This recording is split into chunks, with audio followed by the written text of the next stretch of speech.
to do this in terms of, you know, being involved in a study. I didn't misrepresent anything to you. I didn't lie to you, although I may not have told you 100% of the truth. We'll come to that in a second. But it's simply that everybody who is a respondent or a participant in your research knows that they are doing it and that they have agreed to do that of their own choice. Now, I'm going to ask a question.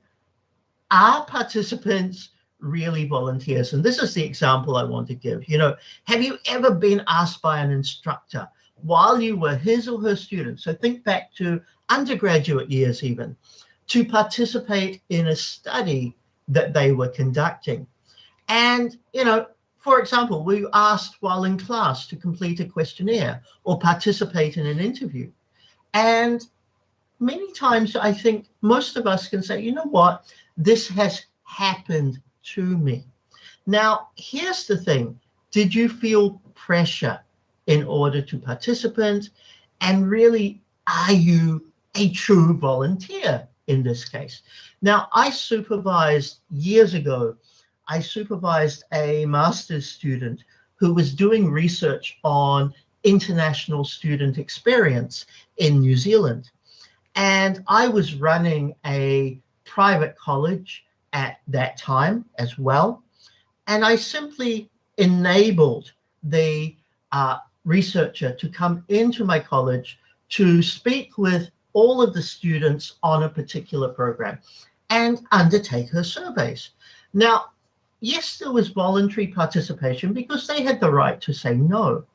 But at the end of the day, are you going to say no to someone who effectively has control over your grades, you know, a month or two down the track? So there's always the idea that there might be some form of pressure or minor limited compulsion into this. Now, I talk about this because it is important for us to understand how we get our respondents, how we get our participants, and whether we are doing it in a way that is reasonably fair. That's what's important. The third one is informed consent. The third principle being informed consent. The participant is aware that they're participating, that's good, and they have given approval, usually in the form of a statement describing the study, the researcher, and it asks for participation. Now, in almost every case, informed consent is going to be something that you need. Now, there are different ways to get informed consent, but you must be able to get it unless you've got a waiver, which we'll talk about in a second.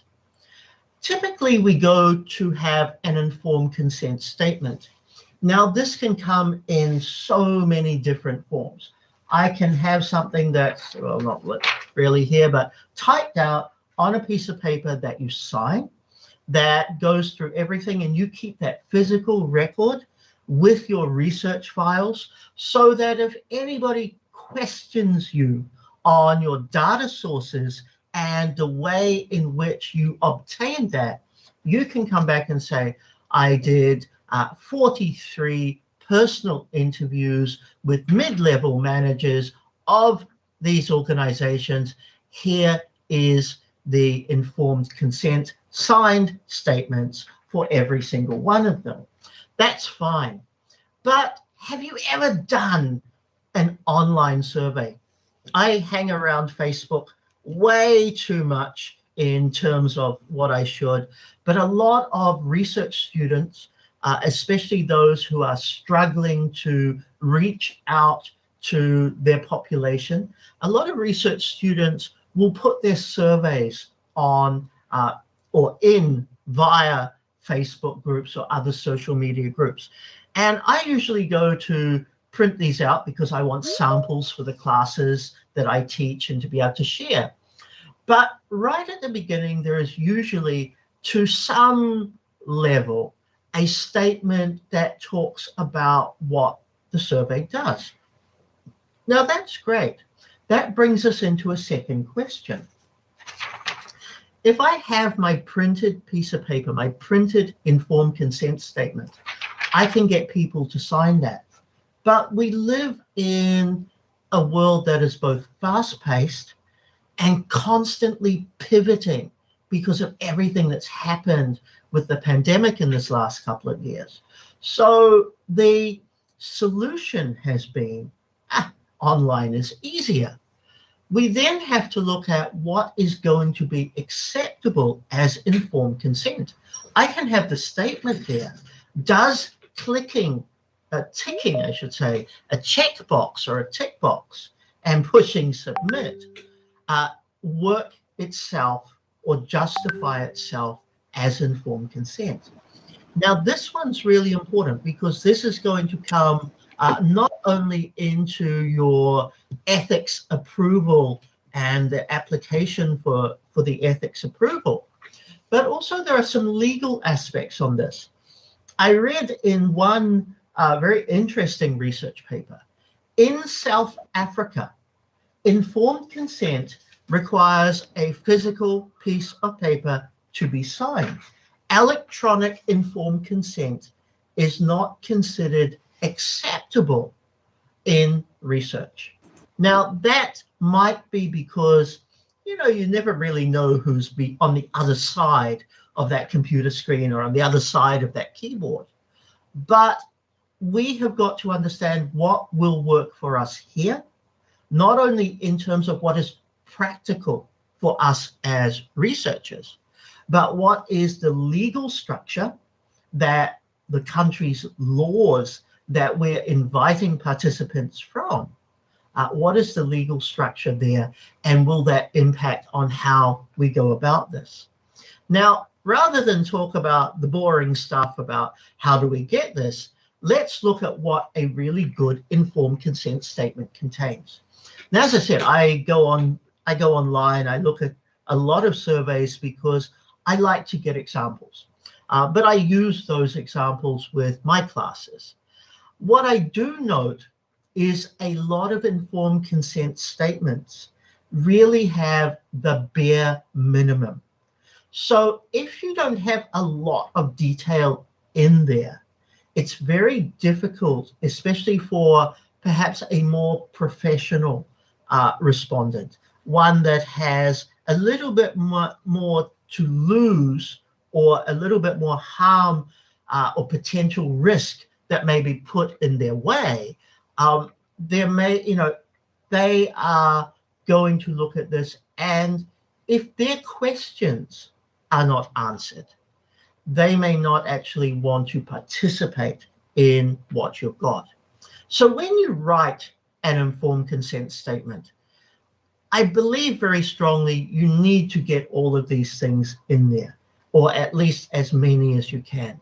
Obviously, you want the title of the project. Now, for most of us, that's a working title. So what our dissertation gets titled with, 2-3 years down the track, totally different, don't worry. But you still need to have a working title and the level at which you're at. Now, I know this is a PhD group, but there might be a couple of other people from different levels, from masters, etc., in here. It's really focusing on what that is going to be. So this is for my PhD. This is for my MA or for my MSc or for my MBA, so that people know where it's at. Obviously, you identify your supervising university, the department, and the unit. So we are the Institute of Postgraduate Studies at MUST. Perfectly fine, but at least the participant can see who you're assigned with. Now, for people like me, I'm not really affiliated to a university, and in fact, the one university I am actually affiliated to as an academic, I don't do research with them. I do private research. So I've always got to affiliate and identify myself as a private researcher Or if I'm doing research for a client, I identify and note the client with that. Now, that might not be that relevant for you guys, but as you progress, as you go through, you're going to find that not every time your research is going to be under your university. There may be other opportunities. Researcher name and contact details, same with supervisor. Now, the minimum contact details is going to be an email address. You don't have to put their private phone number, their home phone number, anything like that, but you do need to have at least one accessible way for you or for the respondent to contact them. So email works well. An overview of the project, 1 to 2 paragraphs to tell us what you're trying to achieve, what the project is about, what you're trying to achieve, so that I can see, oh, okay, this is related to me. So often I've seen a title that looks great, no overview, and I go into the questions and I'm like, why am I answering this? And the project overview acts as the first round of filter for us. You don't want me answering your survey, for example, if I'm not really aligned with your target demographic or your target population. But if I put it online, anybody can answer it. So this helps to give, I don't want to waste my time, so I read it, I'm not interested, I move on. Now that's got some benefits, but also when I read it, I'm like, oh, okay, I can talk about this, or I can share about this. And that gives me, as a respondent, that gives me a little bit more idea how I can not only respond to what you've got, but perhaps channel other relevant thoughts as we go through the process. Now you want a statement of possible harms and risks. Now, chances are there are none, but there's always going to be the potential of a little bit of psychological or emotional discomfort, something like that you can put in. A statement regarding identification or anonymity. We undertake to ensure that your identification and or contact details are not going to be provided to any party except the researcher and their supervisor, for example. But anonymity, which I'll get to in a few minutes, is a little bit deeper than that. You need a statement that the participation is voluntary. That's really what this whole thing is about. A statement of the methods that are going to be used. So how are you going to do this? Is it going to be a focus group? Is it going to be an online survey? Is it going to be an interview? Is it going to be observational? Now, here's the thing. If I do observational research, I'm getting, if I have to get informed consent, because observational research is one of the areas where there is a little bit of play. But if I have to get informed consent, chances are a wide amount, or a vast amount, I should say, of my informed consent for observational research is post-observation. So I'm going to watch you. I'm going to sit somewhere. I'm going to watch you. I'm going to observe. I'm going to take notes. I might video, etc. But I'm only going to get your informed consent after I've done that process in many cases. Because if I ask you in advance and then I go through that process, you're going to change your behavior. So I need you in your natural setting. So sometimes our informed consent comes after the event itself. The next one I think is very important. And as PhD students, you have to really give consideration to this. A statement of expected outputs. Now, we're all here to get those 3 letters after our name. The PhD, the dissertation is our primary output. But if you are going to use the research data collected during this research exercise for which you need informed consent, and you are going to use that data in a journal article, in a conference presentation, you need to be upfront. You need to be transparent about that, which means in my informed consent statement, my primary output will be my dissertation. I also anticipate publishing a journal article in something, something, something. So at least I can see, as the respondent, as the participant, I can say, okay, you're doing this for your research, your dissertation, your PhD, but it's going to pop up in a couple of other places as well. And I feel that's very important. Now, what happens? We're at the beginning of our journey. We're just doing this. We have no idea where we're going to publish. And I think I'm only going to do my dissertation. Well, that's not the case. As a PhD student, you should always be looking at where can I have publishing opportunities along this journey. So as you put that in, don't sell yourself short. Don't cut off the opportunity. Go a little bit deeper. The next one, a statement that the participant can withdraw at any time. Now, this is very important.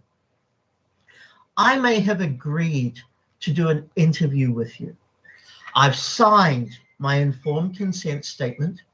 I've sat with you for 1, 2, 3, however many hours over a period of time.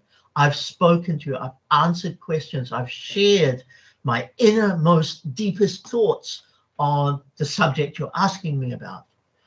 And a couple of weeks later, something's not sitting right. So I drop you an email. Dear researcher, thank you so much for the wonderful interviews. I withdraw. Now that is especially a qualitative researcher's worst nightmare, because not only do you have to allow that withdrawal, they've communicated, therefore it's there, but it means you cannot use the data collected during those sessions or during those interactions. But we have to make sure that our participants, our respondents, are aware that at any time they can stop. There is no fallback on them, so no punishment, no penalty, that they can just simply send you an email and say, I withdraw, and that's it. And they are no longer part of your data set or part of your overall dissertation. Yes, what you learn from them probably filters through your mind, but how you use that in your dissertation, that's changed completely.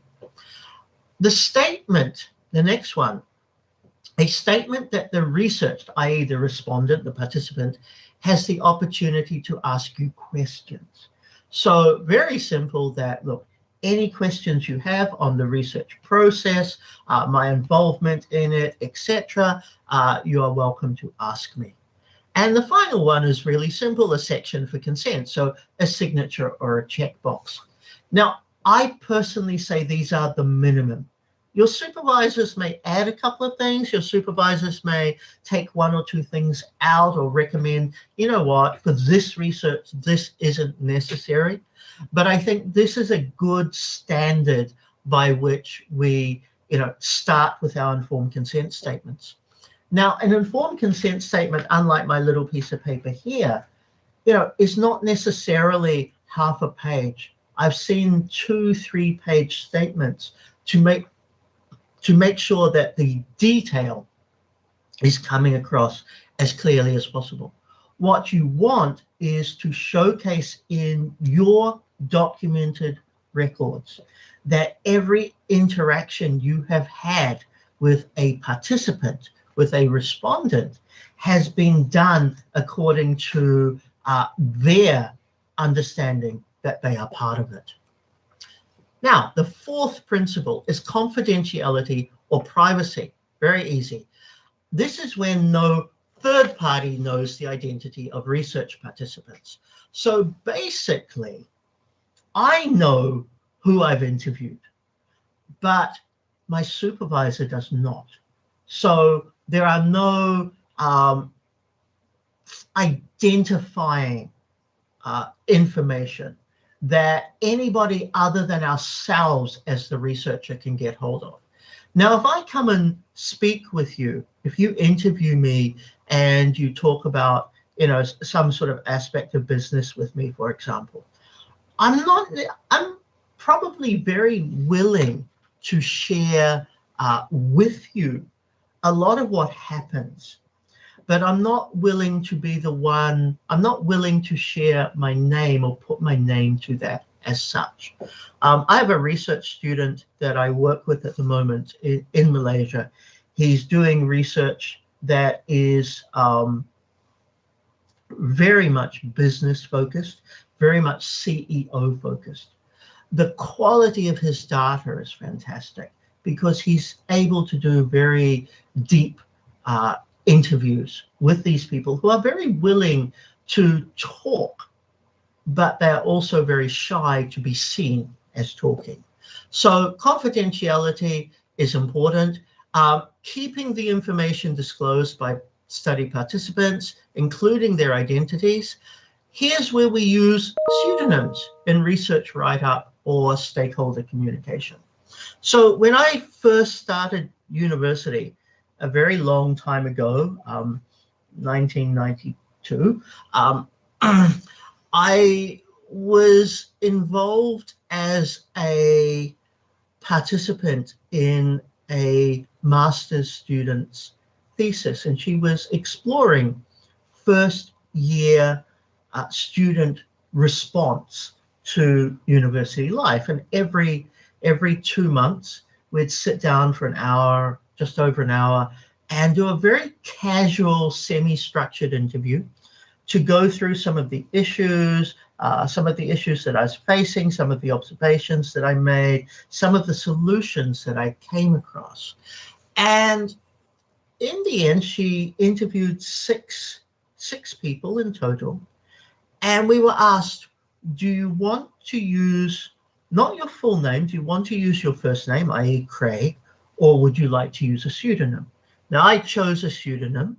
I chose a very unusual one, but that was something that, you know, because it was my personal choice, it worked. It was certainly to make sure that I wasn't identified. Now, that was an interesting experience, but it enabled the research to go through. To date, now, this lady who did this research later became my boss. She was the one who got me into university teaching.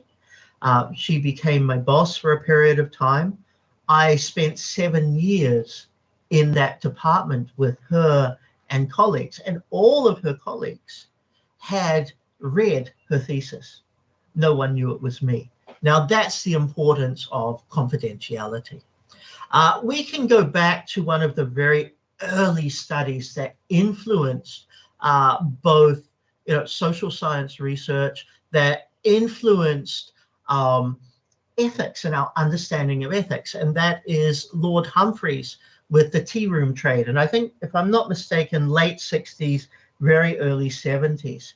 And Humphreys was undertaking social research on homosexual activity, I believe within Chicago.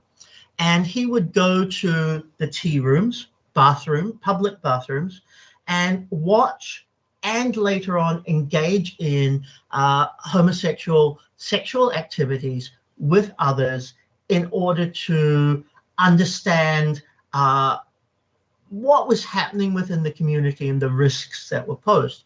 This research later was used to train the police force to actually create a fundamental shift in attitude and increase the level of support for marginalized communities. So the research was fantastic.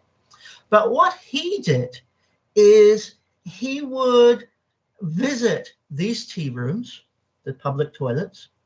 He would watch, and then as one of the men left and walked home, he would at a discreet distance follow this person home. So when the person got home, he would note down the address, he would note down any other identifying features he could, and he kept those as records. Now, that was later, so he could go back and do a follow-up 6 months later, a whole different topic altogether. the police, because homosexual activity was considered illegal at the time, and the police had a very poor understanding of really the level of risk to the community and the level of influence to the community, the police actually arrested him.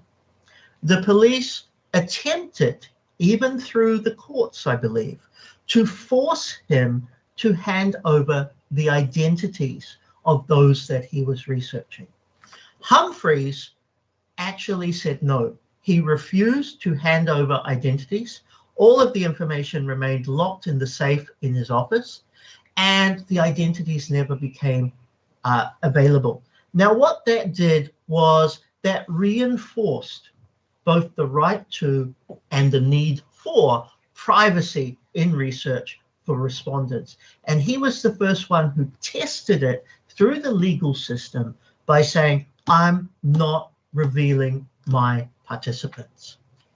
Moving on to a slightly higher level of confidentiality is anonymity. And this is simply more than just not being identified. This is when no one, including us as the researcher, no one knows the identities of the research participants. Now, we get that with surveys, most of the time we never know, or we have no identifying marker. We might have to sign in if we're doing it online. We might have to sign in through Google Documents or something. But what comes to us is the responses only, no identification. That's kept separately as simply a file of these are informed consent, but there's no way of linking that identification with any specific answers or really me getting hold of any of that. Now, this one is valuable for us. It's probably at the higher extremities of what might be needed, but depending on what your research is, your participants have the right to request for this. Now, let's go into talking about what needs ethics approval. We have to get ethics approval. You get that through a university ethics committee, an internal review board. Every university has a different term. But ethics approval has to be sought for any research involving human subjects. In real terms, people. If you're involving people, you have to get some form of ethics approval. Now, that may be a very simple rubber stamp because everything's okay. Or you may have to argue for a contravention of some of the principles. For example, I don't want to get informed consent prior to the experience because I know that the informed consent will change the person's natural behavior or natural answers, and therefore I need to do it differently. Maybe I want to not tell the full truth to my respondents. For example, let's assume I'm doing some research on university students. Now, probably I shouldn't because I do not look like one. But if I'm closer to your age, I'm doing some research on university students. And the best way to do this is a form of observational research where I'm involved in the setting. So I join a group of students. Hi, I'm Craig. I'm new here. Nice to meet you. I'm not lying to anybody, but I'm not telling them I'm a researcher. I'm just letting them believe that, oh, maybe I'm an adult student, a mature student who wants to try and fit in. So in the process of sitting with this group or groups of students, perhaps recording on my phone without them knowing, or any other, sort of activity. But in that case, I'm going to have to argue that I'm not causing harm. I'm going to have to argue that by doing it this way, I get robust data versus if I tell them who I am and then the process continues, I might get skewed data because they only share certain things rather than being open. So of course, I'm going to need to, as I said before, negotiate. I've got to put forward a case and balance. Again, when I say continuum, I have to balance along the continuum, not harming anybody, getting the credible data that I need, and then being able to get later on my informed consent. Now, you're going to have ethics approval if you're involved in surveys, interviews, discussions, or observation, psychological or physiological or medical treatment or testing. This one surprised me, okay, and it's because I've never thought about it. But if you're asking a participant to test software, say, for example, beta test, something that you've created in order to either to do your work or to actually talk about the creation itself, you need ethics approval. If you want to be granted access to personal collections of records, photographs, so somebody, for example, may have a wide variety, and this is where I enjoy it. Somebody gives me access to a personal archive, and you've got all these old documents, especially business documents, fantastic, but you need ethics permission for that. You know, is identified in a record, for example, employment records, medical records, memberships, even though you're not actually physically or virtually meeting the person, you're obtaining information about that individual, which potentially can be identified later. And if you are identified or de-identified in data banks or unpublished human research data. So the focus there is unpublished. Anything that hasn't been out there, but there is a way to see that you're there or see that you've been redacted from it. What research is exempt from ethics approval? So the use of data, documents, records that are publicly available. So anything that's in a public archive, you don't have to worry about. But the moment it goes into a private collection, then that one you do. So for example, I can go into a public library and utilize some of the resources that are there. But within the public library, there may be private collections of archives, which I then need to get both permissions from the archive controller, but also ethics approval. Let's move on a little bit more. So we've talked about the principles of ethics as they apply to guiding us a little bit. And as I said, continuum, negotiation, flexibility, no problem. Let's go into where I might fit the concept of ethics into my writing. Now, when I look at ethics considerations,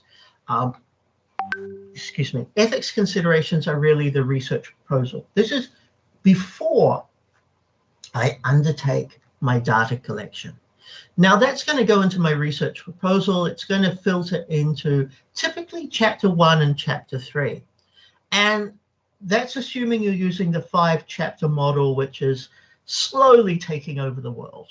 But, you know, your introduction, your research methodology chapter, effectively. This is where you get to talk about the considerations that you have to make for ethical understanding and for getting approval. Now, as your research proposal evolves, metamorphosis, horrible word, evolves into elements of your dissertation, of course, the way in which you structure this changes. But you are going to want to put a discussion on ethics issues into your proposal. As you come into the final dissertation, not only do you have that discussion on ethics, you have that discussion, you have to have a section that relates to ethics approval. It may only be one paragraph in your research methodology chapter, but you still need to be able to indicate the approval.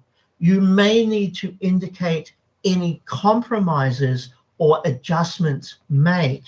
You may also need to indicate any, I'll call it reapprovals that were necessary because of pandemic pivots as we go from a face-to-face to an online model, for example. The ethics approval has to be amended to account for that. Now, there are some dilemmas, and I wanted to focus on this today, and I'm glad I haven't run out of time yet. I wanted to focus on ethical dilemmas during and after data collection, because it's not black and white. As an enrolled student, as an enrolled candidate in a university, you are under the rules and the guidelines of that university, and every university is a little bit different. But there are also some questions that take us beyond our 5 or 6 principles. There are issues that we have to consider, and this includes who owns the data.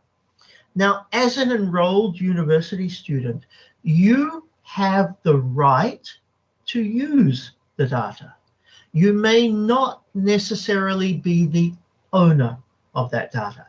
Most universities expect that any data collected during your candidature period belongs to the university. Now, that may or may not be the case for MUST, but certainly the universities I've been associated with in the past, they all had that expectation.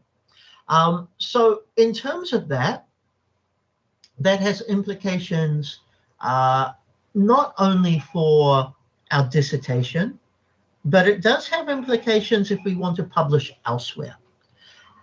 If for some fortunate reason, we might be a scholarship or funded student, scholarships and funding being different, of course, but somebody else is paying for our research. They also have ownership rights to the data. And if, for example, I'll give a great example. I know Coca-Cola as a company, as a business, invests a lot in lifelong education. I, in fact, know somebody who was funded from primary school through to university.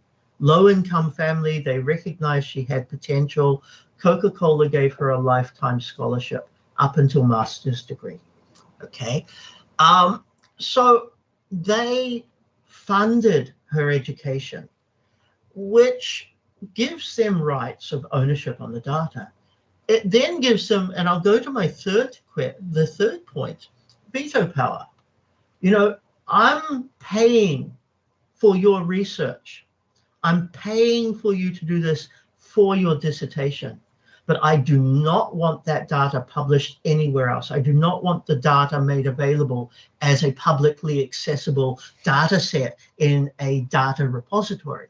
So there may be some limits that are put on you. Now, that's an ethical dilemma, because you have to understand and you have to be certain what your rights are with that data.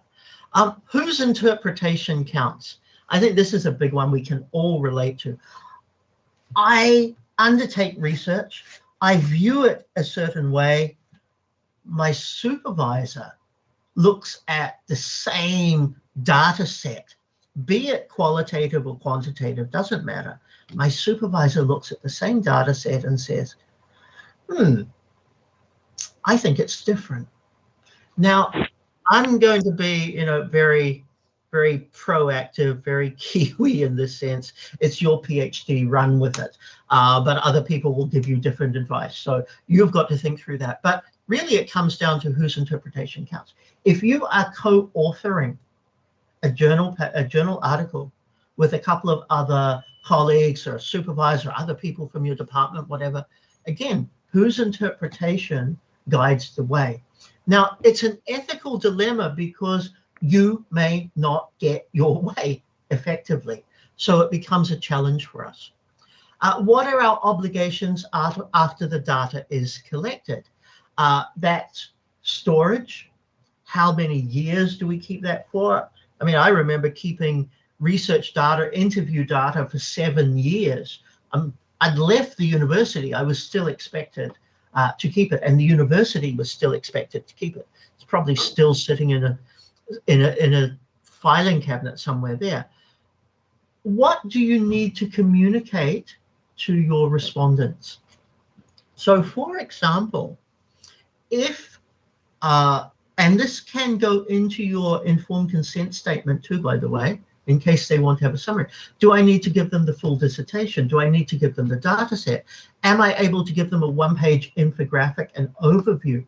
But what am I expected to do and give to respondents afterwards?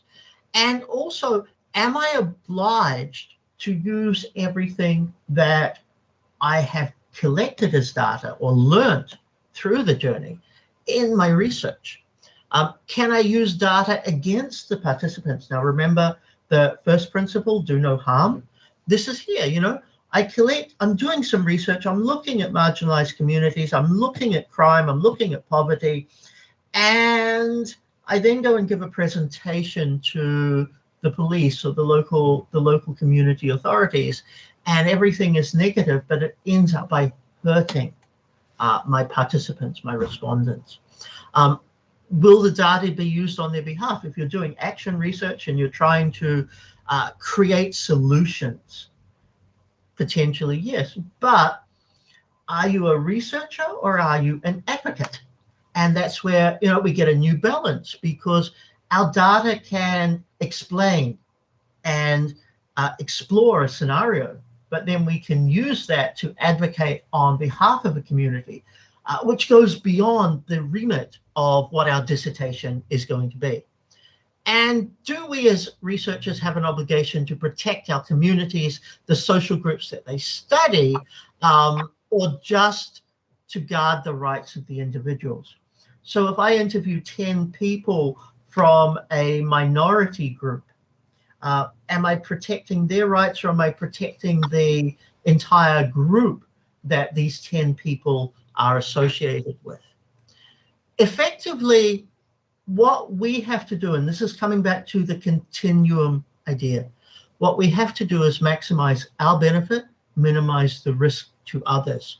So I always say, look, you know, sometimes we look at a study, we look at a research proposal, and we see so many barriers in front of us, ethical barriers and maybe a few practical ones too. But I ask the question, what is the consequence of not doing a study versus the consequence of doing it? And that's why I say negotiate, compromise, find a middle ground that will enable you to keep going with this. And this is something you even get to address in your methodology section. Now, I'm about 2 slides out from finishing, so I'll probably go about 5 minutes over time, so hopefully you'll stay for that. I want to talk about research misconduct.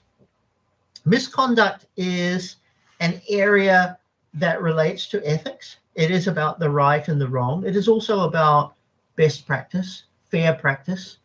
And these are some of the areas where misconduct happens. Image manipulation. Now, we can all be very guilty of this. We can take an image, whether it be a photograph, whether it be a flow chart or a diagram that explains something, and we can adjust it ever so slightly. A photograph, it may be cropping out a key part. There's a meme that's been going around the internet for years about this little boy cowering away, and the people are saying, oh, soldiers were chasing him. You know, probably very appropriate for now. The bigger photograph, when you see the whole thing, is playing dodgeball, and people were throwing giant basketballs at him, and they're having a sports game. So manipulation of image can be, you know, as simple as cropping it to a certain point that takes it out of its context. It can be as simple as stretching the image so you think something has a greater proportion or a greater impact than anything else. If we're taking a flow chart, it can be about adjusting the direction of information flow, for example, or it can be taking something out or relabeling it and then moving forward from it. What we've got to do is acknowledge the original with its context and then showcase where we're heading with it. Data fabrication or falsification. Now that's going to be, I'm going to answer my question at the end with this. I had a colleague, and I'm not going to say where the colleague was from, but very much in my early days. We were both, I'd say, considered low down on the food chain in the university, okay? He was trying to do his PhD. He was lecturing at the same time, and he wasn't getting the results that he wanted. So he actually falsified a significant proportion of his data set in order to produce his PhD. Now, his colleagues were a little bit smarter and obviously figured it out. And to this date, he does not have his PhD. What's disturbing, though, is he is still teaching at that same university in the same position he was 26 years ago. But, you know, it's sometimes convenient. When I was younger, I used to do market research for a weekend job, part-time job, pay my way through, through the early days of university. Sometimes getting respondents was hard. I'd call up my friends, I'd do it, or I'd fake the data, I'd submit it to the company. Nobody ever knew anything other than you guys and me. But that is misconduct. That is wrong. Data omission and suppression is where we take sections out, or we simply choose not to include certain data because it doesn't give us the direction of results that we want. Plagiarism, I think we all know about plagiarism, and lots of us could have a 10-hour discussion on that.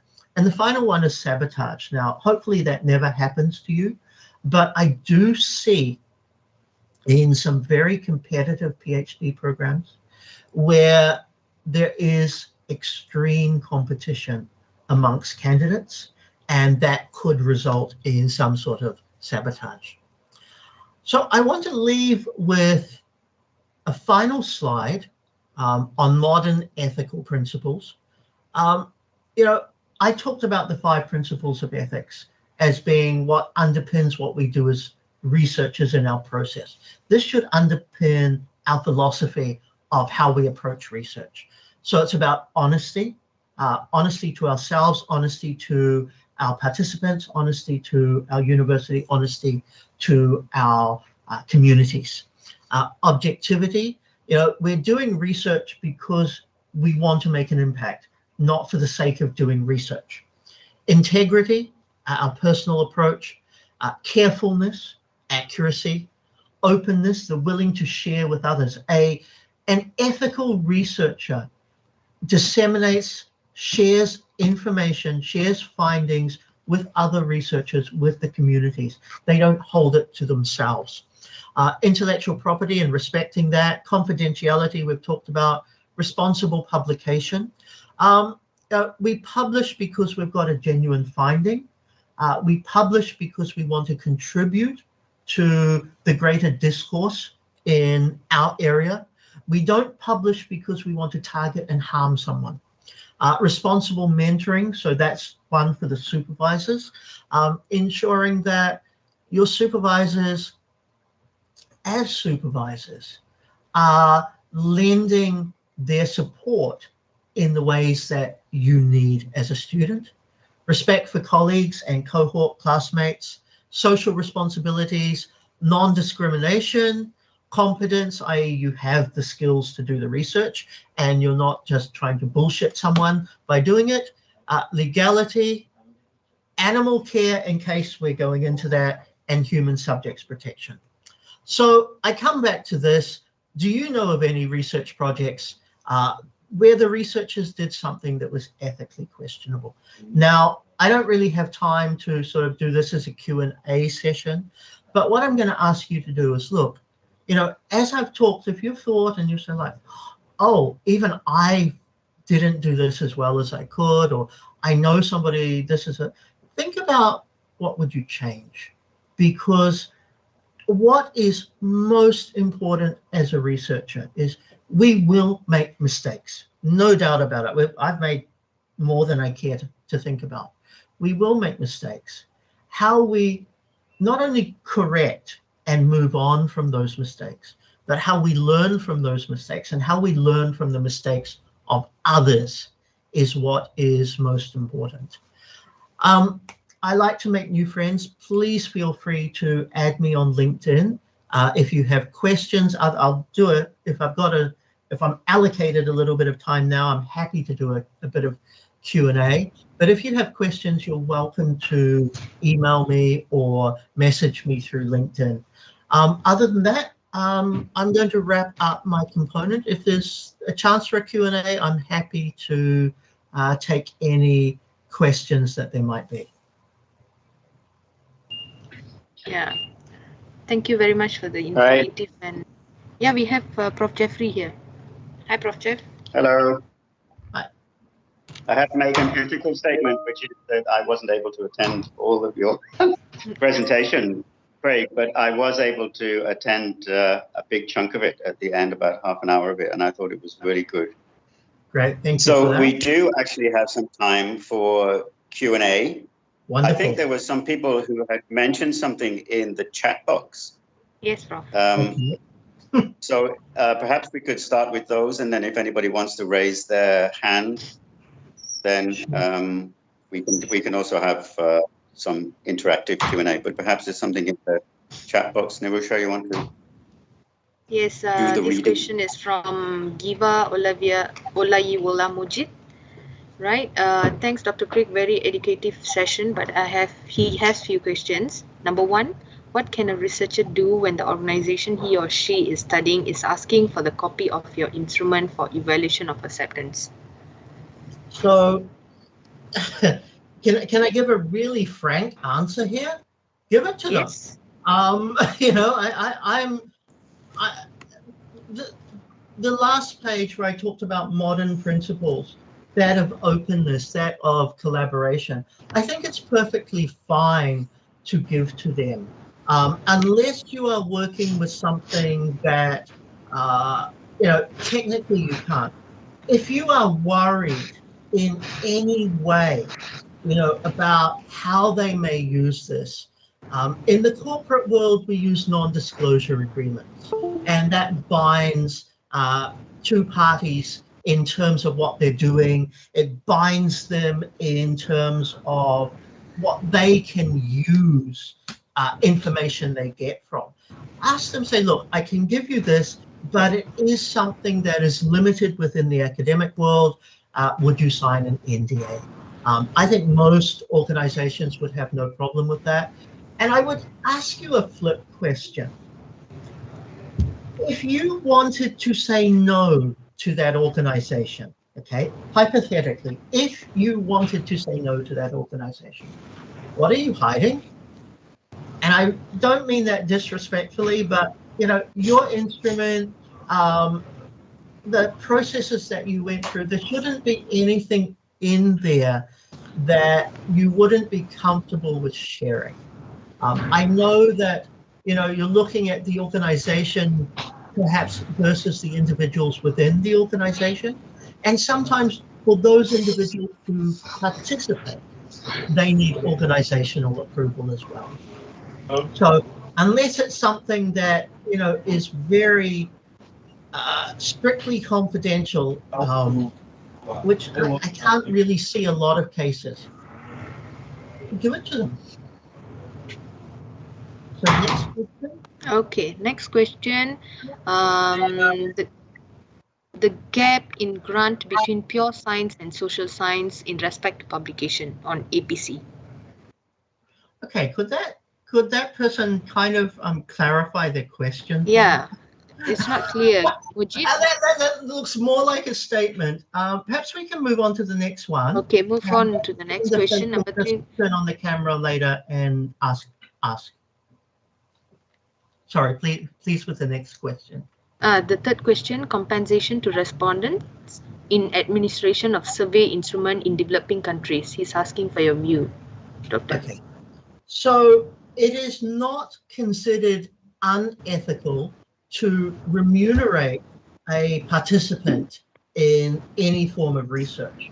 However, you're not bribing them, you're compensating for their time. My belief has always been a token of appreciation is good. That might be okay, you're talking specifically developing countries. Let me talk general first and then go a little bit more specific. If I was doing research in Malaysia, I would offer perhaps a Starbucks voucher. I might consider, especially important these days, petrol vouchers, because obviously cost of petrol is increasing. Or a small monetary token. If you're doing research in developing countries, note that offering a small monetary token is a logistical hell in its own right, because transferring money to individuals is challenging, finding out the right value. So I always try to find, look, it's acceptable to give a token of appreciation, work with it. What I have seen on a number of surveys lately is a very interesting option, an option between two things, say, for example, a petrol voucher and a Starbucks voucher, or a donation to a charity in their name. And I personally like that one because I don't like Starbucks, I don't drive, so yeah, give $50 to the Stroke Foundation. I'm happy with that. Next question. Okay, next question. He's also asking about slow response from online survey. Oh, that's a whole different area. You're kind of going into a completely different topic there. Okay. But let me. I'm here. Let me give my thoughts on this, and anybody else is welcome to add on or critique my thoughts as well. You always run the risk with any research that you are not going to get the ideal response rate that you want. In an online survey, you've got to make it accessible. You should be looking at whether the response is slow to how you have approached people, or the response is slow because of drop-off. So the other night I went online, I was answering a PhD candidate survey about expatriate experience. Oh, the survey was hideous. I got 3 pages into it and I gave up. That was a design fault rather than a promotional fault. But that aside, one of the things that I see, a trend that I see, is in the online support groups, people, I'm going to say peddling, pushing their surveys to try and get additional candidates. I'm not for and I'm not against it.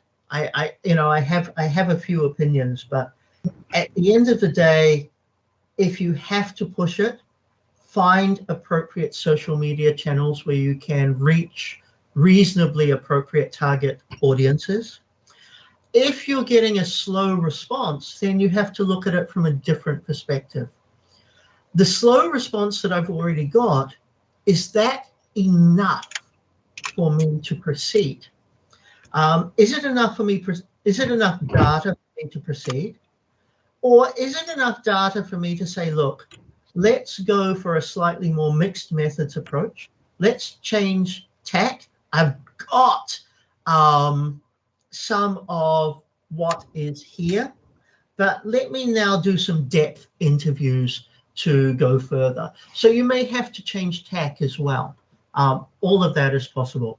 I do wish you luck on that, because there's nothing worse than not getting the desired quantum of respondents in the time frame that you think this is going to happen. Okay, next question. Okay, next question from Stephen Kwaku. If the research participants are illiterates, how do you get their consent as they may not be able to put their signatures on documents? Okay, so that's a really good one. I think there's a lot of discussion out there with this. I've never come across that scenario in my own research, but I have come across scenarios where respondents are certainly more proficient in any language but English. You can opt for a recorded, again, use our everyday technology that's with us. You could opt for a recorded informed consent statement.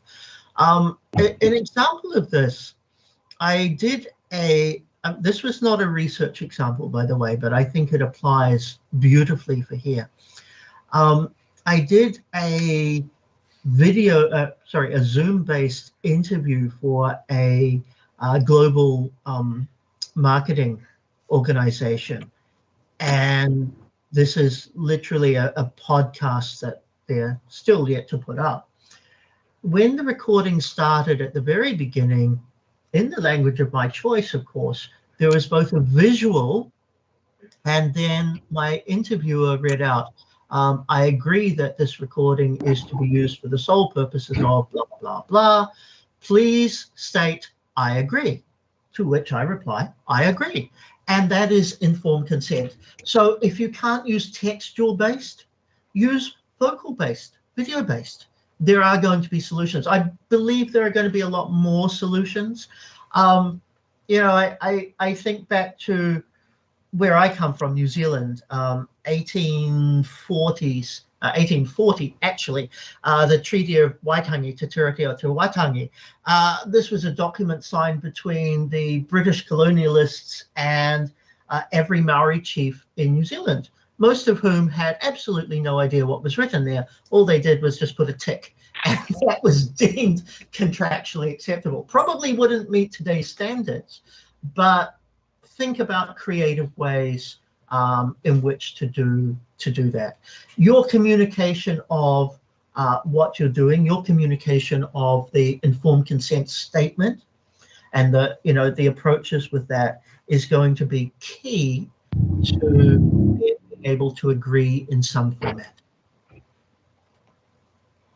Okay, thanks, Dr. Craig. Next from Kelly. Kelly, do you have any question? Kelly? And what about Stefan? Do you have any other question? I can see that you have raised up. No, I've just lowered my hand. Thank you. Okay, then Dr. Craig, I have one last question. Okay, that is for me. Yeah. So actually, what? Hello. Oops, we have one before you. Kelly. Yes, from Jeff. That is Kelly. Not for me. Yes. I think Kelly has a Kelly. Yes, go ahead. Yeah. I took that work where the respondents were invasive in giving out some of the responses. So I decided to take part in the activity to get those information. For instance, we're working on Galamsey, illegal mining. We wanted to know those who sponsored them involved in illegal mining. So they were invasive. They didn't want to get that information for us. So I took part in the mining. Then I got to know some of those who sponsored them and the rest. Is it ethical to do that? That's my question. Okay, I'm so sorry, but you were breaking up during that. Could I get you to ask it once more, but a little bit slower? There's some technical problems, or would you be able to type it into the chat box just so I can get it, because it's just breaking up a bit too much. Yeah, not that so clear. Is that clear now? Can you hear me? Much better.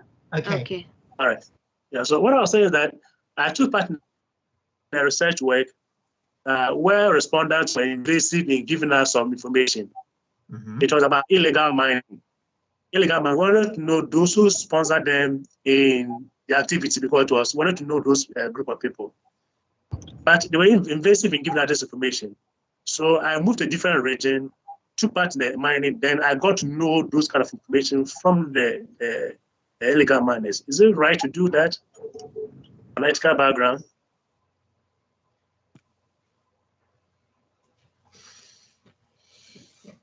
Okay, I'm not 100% sure I've even got your question fully. Yeah, still not clear. Okay, It's taking can too long. I support here? Okay, it's like he wanted to get information from a particular group of people who were doing illegal mining. He was not getting the information from the people, so he disguised himself. Okay, and gotcha. Participated in the mining so that he That's could get the part I information. missed. Yes. Okay, so if you recall, earlier on in my presentation, I talked about the researcher in New Zealand who was researching criminal gangs and was actually putting themselves into it. Now, he was doing so openly. They knew who he was. I then talked about the sample of if I wanted to do research on student experience and I pretend to be a student. Yes, it is possible.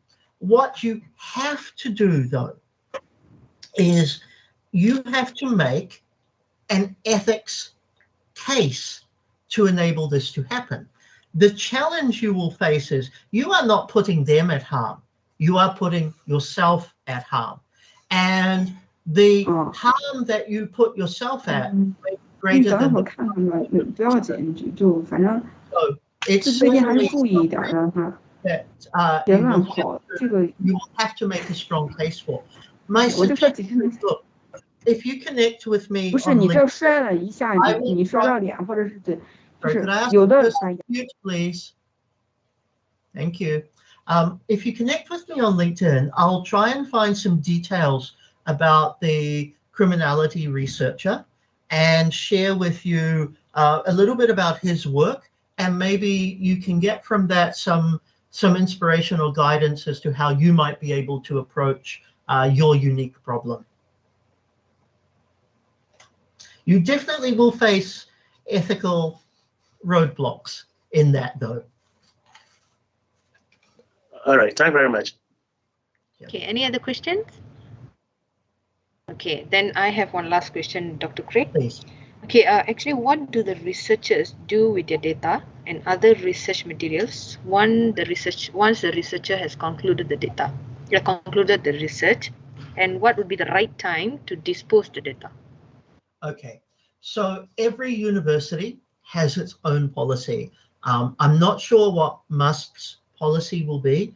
Back in the day, we were expected to keep our research data for 7 years within the department. Basically, that meant once I had finished writing my dissertation, the data would be deposited, or at least a copy of the data, because I might, obviously want to keep for myself, but a copy of the data would be deposited within the department, and they would keep that on file for 7 years. Now, this varies. Simply look at, what your university policy is, how they want to go about storing it, and so forth. Definitely talk to your supervisor. The appropriate time, though, is once you have submitted and made corrections. So if after your Viva, you've been asked to do some minor or major corrections, you've gone through that. Once you've submitted the final dissertation, then would be the appropriate time to hand over such data. Okay, great. Thank you, Dr. Craig. So, Prof. Jeff, do you want to conclude the session? Thank you, Dr. Craig. Sure. Prof. Jeff? Yeah. Okay, so thanks a lot, Craig. I hope you enjoyed it. I did, thank you. I think the feedback is really very good. So very good. Yeah. I'm glad we were able to arrange this, because we were trying to do it a little bit earlier, but I'm very glad that we've finally been able to do it. And for all of the PhD researchers, you'll be happy to hear that Dr. Craig will come back later in the year for a few other similar sessions, which we have already agreed on. So I think we can look forward to that. Craig is a very approachable guy, actually, and he's always on LinkedIn, so you can connect to him through LinkedIn if you have any further questions, and he shares a lot of information there. So my advice is connect with him, and then you will keep in touch through the very many activities that he carries out across supervision advice and research advice and all manner of things with third degree, right? That's the organization. Narusha has sent, I think, the post-seminar survey. Please take a little bit of time to fill that in. Whilst you're doing that, we can all congratulate Craig for his presentation. Thank you again, Craig, for coming. It was a pleasure. I enjoyed the bits that I was able to hear, and the question and answer was great. So I think it was really informative. So thank you very much. Thank you. Our best wishes from MUST. We look forward to seeing you again. Thanks to everyone for turning up. It was a very big group today. I think more than 50 participants. Yes. So that's really very, very good. I'm pretty sure we'll have more next time as your reputation builds and grows amongst the MUST PhD community. We have 260 PhD researchers at UST. So we hope to be able to get many more of them attending in the future. I think we've recorded the session, so they will be, anyone who didn't attend can go have a look at it. Those of you who did attend, you're welcome to go look again to refresh the discussion today. Thanks, Craig, and we'll see you again soon. Great. Thanks to everybody for attending. Thanks, as always, to Narusha and Bhavani for making the arrangements. Have a great evening, the rest of you, and then we'll see you all next week for the next research event. Thanks a lot, Craig. See you. Great. Thank you very Dr. much. Craig. Lovely meeting Thank everyone. you. Cheers. Thank you, So much, Doctor, and thank you so much, Prof. Thank you. Thank you, Lakshmi. Okay, I will share the slides later, yeah, after the once I've, after this event.